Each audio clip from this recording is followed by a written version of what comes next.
Geometry lesson, isosceles and equilateral triangle. All right, guys, let's see. Here we go. Let's start with the definitions, okay? What is an isosceles triangle? An isosceles triangle is a triangle with at least two congruent sides.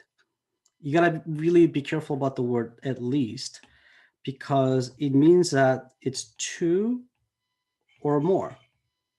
The word more is actually three. If you have three sides that are congruent, we're talking about, this implies what? Equilateral triangle. So the implication is that the equilateral triangle is a type of isosceles triangle. All right, guys? Okay. All right. And then congruent sides are called the leg. So what we have is these two sides that are congruent, they're called leg. So there are two legs. And then the angle formed by the legs is called vertex angle. This right here is the vertex angle. And this right here, opposite of the vertex angle, is called the base, right? And these two are called base angles of these and this. So we could sort of see that if the opposite legs, if two legs are congruent, the angle opposite are also congruent. Okay, guys? All right, so here's an isosceles triangle theorem, right? If two sides of the triangles are congruent, then the two angles opposite sides are congruent. So that is isosceles. The direction in which we have this implication is very important. So shorthand for this is that you draw a triangle with two legs congruent, two sides, implies, is arrow, if this is true, right? That's the meaning of the implication here, right? And then opposite sides are congruent. What? No, it's supposed to say opposite angles are congruent. Sorry about that, guys. All right, so that's what that is, guys. All right, right there. So there are a couple of examples of us trying to show this. So this right here is the isosceles triangle theorem. And this one is the reverse, right? So the converse, which will be the converse of isosceles triangle theorem. So these two are proof of that, okay? So why don't you sort of think about that, and I'm going to go over the pre-written proof so that we could go through a little bit quicker, okay? So think about how you prove it first, okay? Here you go, guys. Next page. And this is the proof. What it basically says is we start with a given, right? And then we know that angle A is angle A. See this right here? And this is what we're going to do. We know that the AC and AB are congruent. Symmetric property. I just flipped it, guys. Right? Yeah. By doing so, right, we have what? Side, angle, side. And the other one is side, angle, side. Right. We basically flip this thing right here, guys. Right? Over this. So what we're essentially doing is if you had a triangle, we copied over again, we're doing this. That's the whole idea. Think about that, okay? So we have AB equal to AC and AB equal to AC, an angle in the middle. I think this is a really ingenious way of showing this thing, right? There are a couple other ways of doing this, but when I first saw this way of doing it, I was quite impressed, right? So knowing that we have side angle side, we know that the triangle BAC is congruent to triangle CAB. Side angle side congruent triangle theorem. Therefore, angle BNC, so BNC and BNC congruent because it's the CPCTC. All right, guys? All right. Let's look at the converse, right? So this, I should write this down.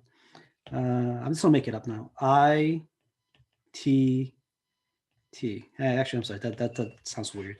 All right, so we're just gonna call this isosceles triangle theorem, once again, and the one that we talked about here, guys, was what?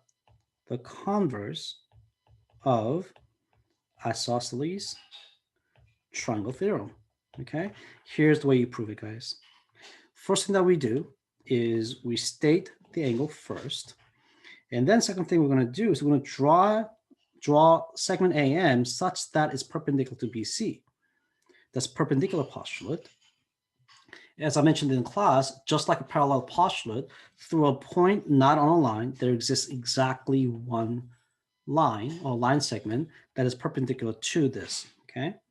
So that's what allows you to do that, okay?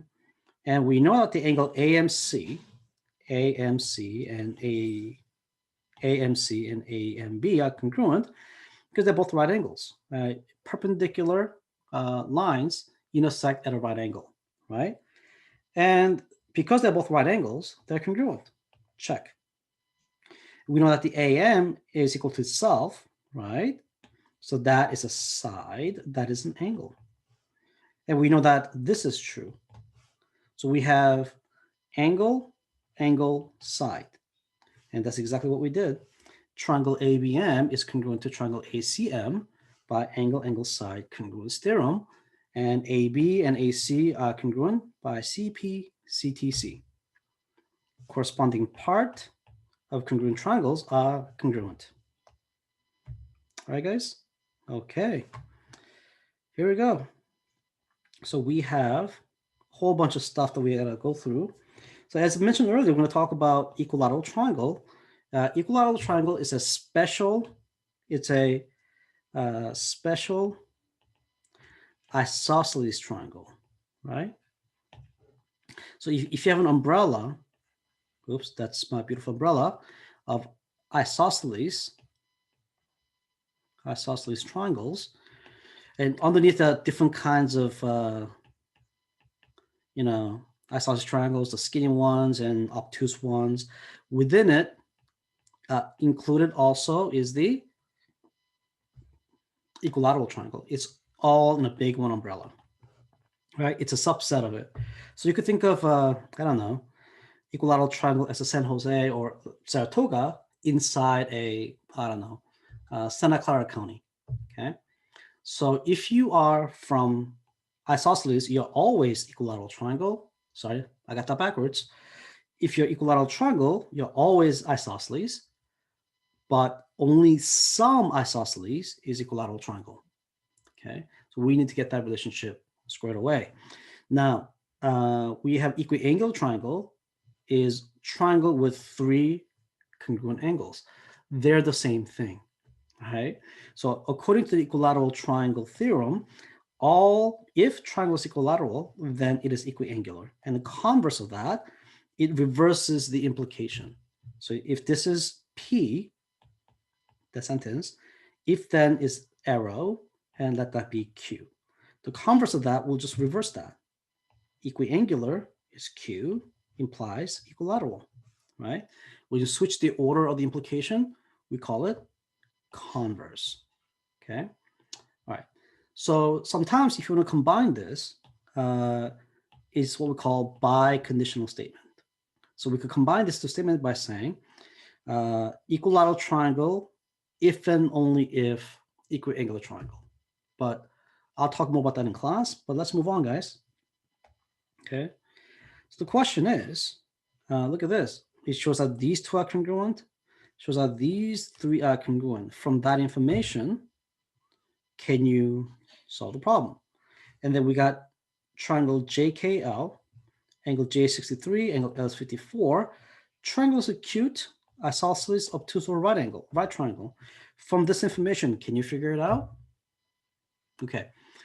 Now 7.2.6, 7.2.10, 7.2.12 indicates that this is a textbook exercise problems. So I left it alone so that I left the examples in the book alone so you have more to look at. So if you want to look at more examples, you have book examples you can look at. Okay, guys? All right. Take your time, pause the video. Okay, we're back. So let's look through this. In this particular case, what we have is that we know that if these two are the same, these two has to be the same, right? Therefore, this right here is also 4y minus 15. You double that plus 7. It has up to 180. And you go through the calculation, the y turns out to be 14. And the angle O, this one that we're looking for, is plugging it in, find out that's 41 degrees. All right, guys? All right. So obviously, when you distribute this, that is 8y, and 2 times negative 15 is 30. And 7 plus 8 is 15. Moving that to this side, you add 30 here, right? Gives you 210. And then what I would do here, guys, is maybe, I don't know, we got 210 over 15. You could try to do a long division, but one of the things that I like to do is maybe, you can clearly see that 5 goes into both of them, right? So this could be 5 times, 42, is that right? Yeah, that's about right. And that's 5 times 3. And then you could see that this is 14 a little bit better. So try cross cancellation a little bit and see what happens. Another way that I learned as a kid is I probably showed you how to do this a couple of times in class, but it's okay to do it again. So if you're looking for, if you're trying to cross cancel, you're trying to find the greatest common factor between the two, right? And you could do it this way. 5 goes to 15 3 times. That goes in 42 times. Does 3 go into 42? Well, 4 plus 2 is 6. 3 goes into 6. Of course it does. All right. And then 4 goes into that how many times? 15. So my greatest common factor is 5 times 3, which is 15. So knowing that, you could say that this is, the first one is 15 times 1. The second one is 15 times 14. Sorry, 14. 14, and they cancel. So like everybody has their own unique way of doing this thing. It's really up to you, right? All right, guys, let's move on to the next one. All right, over here we have looking for AB. So we were told that this angle and this angle is the same. So opposite side, the size must be the same, right? Besides, if it's equiangular, another way to look at it is equilateral. If it's equilateral, these two sides must be the same. So I just wrote that here because it's equilateral triangle. And then I don't like to deal with fractions. So what's common between 2 and a 5? 10. So you multiply 10 to both sides of the equation. You end up with 15x plus 40, 2x minus 90. And so going for that, you get 13x over 50, which gives you this value over here. Yeah, this number is kind of not nice, is it? Right. So AB, plug it in over here. Go to the calculation. I won't bore you with that, but here it is. Okay. It's okay for you to leave it as terms of fraction. I don't see any problem with that at all. Right. You don't, if you want to know what it is, you can use a calculator or just estimate it. That's shade below 130. That's 13. So this is like what? A little bit less than 10. Right. There it is.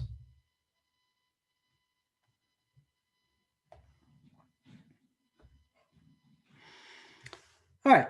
Given this, okay, don't we know that all the angles add up to 180? Yes. So this we have known. The third angle, the angle K, we don't know what that is, plus all that adds up to 180. Solving for that turns out to be 63. So I'm going to list out all the angles that we have. It's 63, 63, 54. First of all, the fact that two of the angles are the same means that it is an isosceles triangle. And the fact that every single one of them is acute and there's no right angle, or there's no obtuse angle, means that it is an acute triangle. So we say that this is JKL is acute isosceles triangle. All right, guys? All right. So we do have your turn. You should work on this one, guys, and let's go over this in class, including the lesson performance task, right?